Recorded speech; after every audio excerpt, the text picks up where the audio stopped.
विस्तार पूर्वक लोगों को बताया था, यह सरकार पिछले चुनाव में 19 लाख रोजगार का हम लोगों ने बिहार के लोगों से, युवाओं से वादा किया था और 19 लाख रोजगार देने की दिशा में हम लोग अपने कदम आगे बढ़ा रहे हैं। माननीय मुख्यमंत्री जी के नेतृत्व में, माननीय उप मुख्यमंत्री जी के नेतृत्व में बिहार प्रतिबद्ध है कि आने वाले दिनों में हम लोग 19 लाख रोजगार किस प्रकार बिहार के अंदर खड़ा करें। इस संबंध में जो उद्योग विभाग है, अभी उद्योग विभाग में एक महत्वाकांक्षी योजना प्रारंभ की गई है, मुख्यमंत्री उद्यमी योजना के नाम से, जिसमें 10 लाख रुपए तक का स्वरोजगार करने के लिए लोगों को लोन बिहार की सरकार देगी। उद्योग विभाग उसका नोडल विभाग होगा, जिसमें 5 लाख रुपए अनुदान के तौर पर दिए जाएंगे और 5 लाख रुपए 84 आसान किस्तों में उनके कार्य प्रारंभ के बाद रिटर्न करना पड़ेगा। तो एक ये योजना, इसमें बहुत बड़े पैमाने पर बिहार के युवाओं ने आवेदन भी डाला है। हम समझते हैं कि यह स्वरोजगार प्रदान करने वाली सरकार की समुचित व्यवस्था के साथ एक योजना प्रारंभ की गई है। इसका पूरे बिहार को बड़े पैमाने पर लाभ होगा। साथ ही साथ स्किल के क्षेत्र में, क्योंकि स्किल के बिना रोजगार करना या जॉब भी बड़ी मुश्किल है, तो बिहार की सरकार स्किल्ड लोगों को निपुण बनाने के लिए बीएसडीएम के माध्यम से कई योजना हम लोग चला रहे हैं। KYP कुशल युवा प्रोग्राम बिहार के अंदर चल रहा है। साथ ही साथ डोमेन स्किल में कई प्रोग्राम हम लोग चला रहे हैं। और इतना ही नहीं, सीधा रोजगार देने हेतु अभी बिहार के 60 ITI को सेंटर ऑफ एक्सीलेंस के रूप में बनाने जा रहे हैं, जिसमें टाटा टेक्नोलॉजी का हेल्प लिया जा रहा है। टाटा टेक्नोलॉजी बिहार के सभी 149 ITI को सेंटर ऑफ एक्सीलेंस बनाएंगे, जिसमें लगभग 55-5600 करोड़ रुपए का इन्वेस्टमेंट होगा। बिहार के अंदर पहली बार किसी भी शैक्षणिक संस्थान या टेक्निकल संस्थान में इतनी बड़ी राशि इन्वेस्ट हो रही है। पहले चरण में इसमें हम लोग 60 ITI को ले रहे हैं सेंटर ऑफ एक्सीलेंस के तौर पर, जिसकी सूची विभाग के द्वारा बना ली गई है और इसमें 2178 करोड़ रुपए इन्वेस्ट होने की संभावना है, जिसमें 12% बिहार सरकार की हिस्सेदारी होगी और 88% टाटा टेक लगाएगी।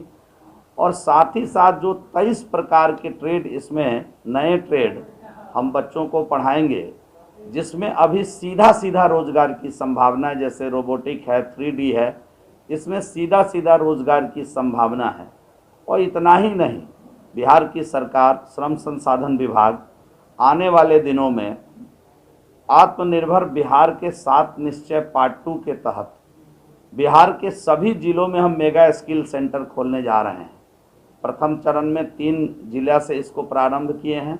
शेष बचे हुए 35 जिलों को आने वाले दिनों में हम इसमें लेंगे, जिसमें जिन बच्चों का एडमिशन पॉलिटेक्निक और ITI में नहीं होता है, उन बच्चों को अवसर हम मेगा स्किल सेंटर में देंगे। नए आधुनिक मशीन पर उनको उसकी तैयारी, उसका जानकारी, उसका नॉलेज दिया जाएगा। साथ ही साथ वह योजना, मेगा स्किल सेंटर से जो बच्चे पास आउट होंगे उनको सीधा रोजगार मिले, इस तरह की व्यवस्था मेगा स्किल सेंटर के माध्यम से हम लोग बना रहे हैं। और आने वाले दिनों में सभी प्रमंडल मुख्यालय में भी हम लोग टूल एंड ट्रेनिंग सेंटर खोलने जा रहे हैं, जिसमें लेटेस्ट मशीनें लगी होगी, जिसकी ट्रेनिंग भी बच्चों को मिलेगी। वहाँ से निकलने के बाद लोग किस प्रकार स्वरोजगार या जॉब, दोनों ही ऑप्शन उनके सामने खुले होंगे।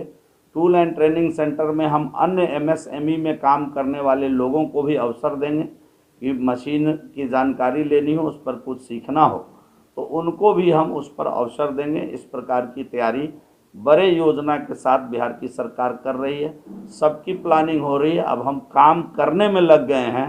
पहला 3 मेगा स्किल सेंटर पूरी तैयारी में है, कभी भी हम उसको प्रारंभ कर सकते हैं, RFP उसका आ सकता है। बाकी 35 को आने वाले दिनों में हम लोग लाएंगे। टाटा टेक के साथ हमारा 60 centre of excellence final stage में है, MOU साइन होने की तरफ है। तो ये पूरे देश के अंदर बिहार शायद दूसरा राज्य होगा कर्नाटक के बाद जिसमें टाटा टेक अपने काम को प्रारंभ करने जा रही है इतने बड़े पैमाने पर। तो ये जो तैयारियां हैं, जो 19 लाख रोजगार का हमने वादा किया है, उस दिशा में ये समुचित मुकम्मल उपाय करते हुए बिहार की सरकार आगे बढ़ रही है। मंत्री जी, एक सवाल है पॉलिटिकल अथॉरिटी विभाग के जनसंख्या नियंत्रण कानून और जनगणना को लेकर नीतीश कुमार आप खुद दबाव बीजेपी को बना रहे हैं, तो ऐसे में जो सरकार है क्या उसकी सेहत पर कोई असर देखने को मिलेगा? ये खबर कहाँ से ले आए कि नीतीश कुमार जी दबाव बना रहे हैं? नीतीश कुमार जी हमारे नेता हैं, वो हमारे मुख्यमंत्री हैं, उनके नेतृत्व में हम बिहार के अंदर काम कर रहे हैं और उनके नेतृत्व की सहमति हमारे केंद्र के नेताओं की सहमति के बाद ही बनी है। इसलिए किसी प्रकार का दबाव न वो हम लोगों पर बना रहे हैं, न हम लोग किसी प्रकार का दबाव उन पर बना रहे हैं। यह जो गठबंधन है वह अपने दोनों ही पार्टी की नीति और नियत के साथ बना हुआ गठबंधन है, पुराना गठबंधन है और हम साथ मिलकर चल रहे हैं।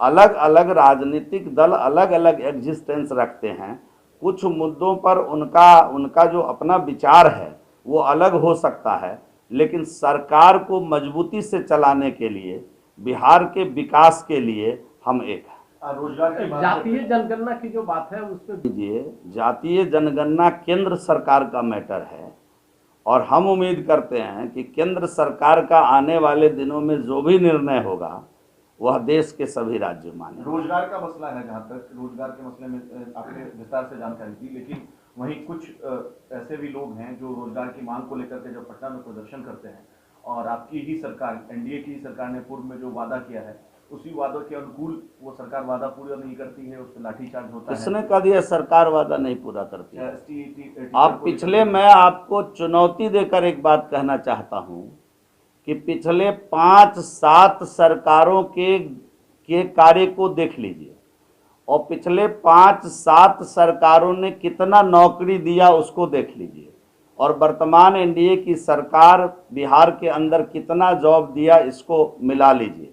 अगर कोई डेटा हो तो एक बार निकाल के हमसे बात करिएगा। सर्वाधिक नौकरी देने का काम बिहार के अंदर किसी सरकार ने किया है तो वो वर्तमान एनडीए की सरकार है। हम अनुशासनहीनता बर्दाश्त नहीं करते हैं। लोगों से किए गए वादे पर का अमल करना, वो लोगों से किए गए वादे को अमल करना, ये सरकार बखूबी जानती है। हम जो कहते हैं हम वही करते हैं।